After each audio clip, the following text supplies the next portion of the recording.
Hello everyone, this is part one of a chess endgame review of King versus King, Knight, and Rook Pawn. And so in this position, we have white to move here and see if you can figure out what white should do here. So if you were playing white, what move would you make here? How would you try to hold a draw in this position? All right, pause the video if you need to, otherwise we will continue. All right, I'll pull up the analysis and evaluation and lines. So there is a move here that will help white hold the draw, or will ensure that he holds the draw. So we see the knight is on a dark colored square here, and white has the option to move to a light square or a dark square to hold off the black king, to keep him trapped in the corner here, so the pawn will not be able to promote because this king is blocking it.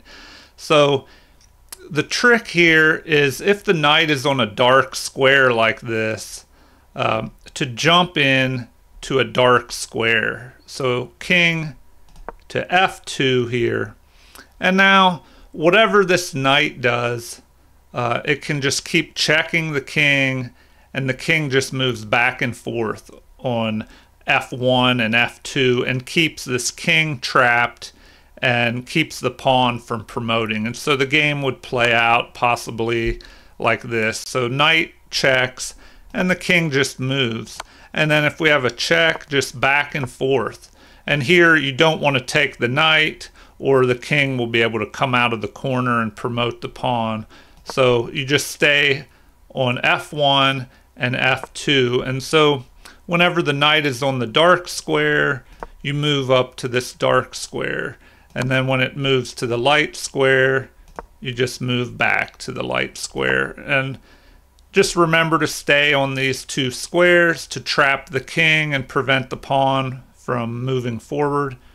And the knight is not powerful enough by itself to drive the king away, as long as you just move back and forth and move to the opposite color, or excuse me, the same color square that the knight is on.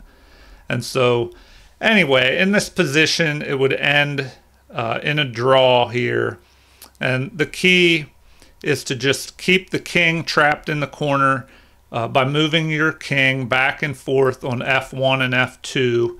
And back at the beginning, if the knight is on a dark square and is getting ready to jump into this position, you move to a dark square the same color as the knight. So you let him check you, but then you just move to the same color square that he is on, and all he can do is check you back and forth and make no progress.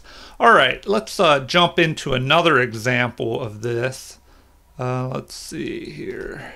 So this second example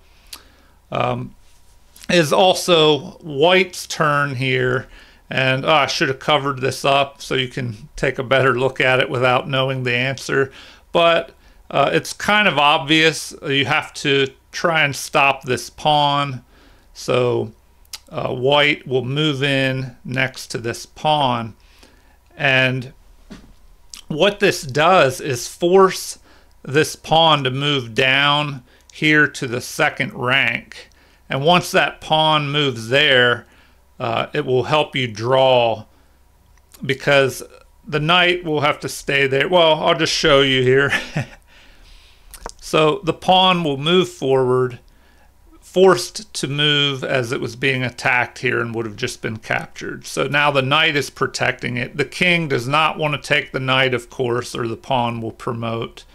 But now the king is forced to go down here and prevent the pawn from promoting to a queen.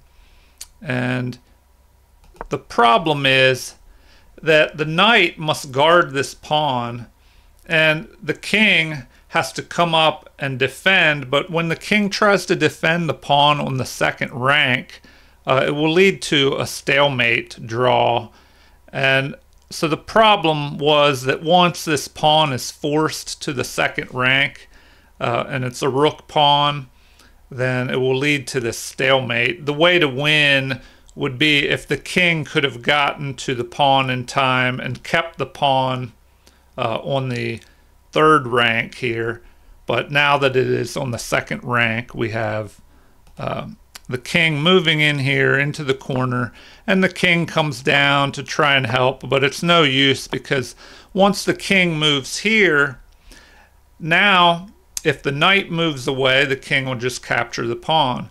But if the king moves forward, then it would be a stalemate because the king would cut off this b2 square, and of course the pawn is cutting off b1 here. And so if the knight moves away and you capture the pawn, a king and knight cannot mate a lone king. And so this is another way for the side with less material to hold the draw here. And so I hope you enjoyed this first part of the king versus king, knight, and rook pawn. In these two examples, they were draws. So I'll show in part 2 some other examples on how the winning side, or the side with more material, will be able to win in the king versus king, knight, and rook pawn. So be sure to watch that second part.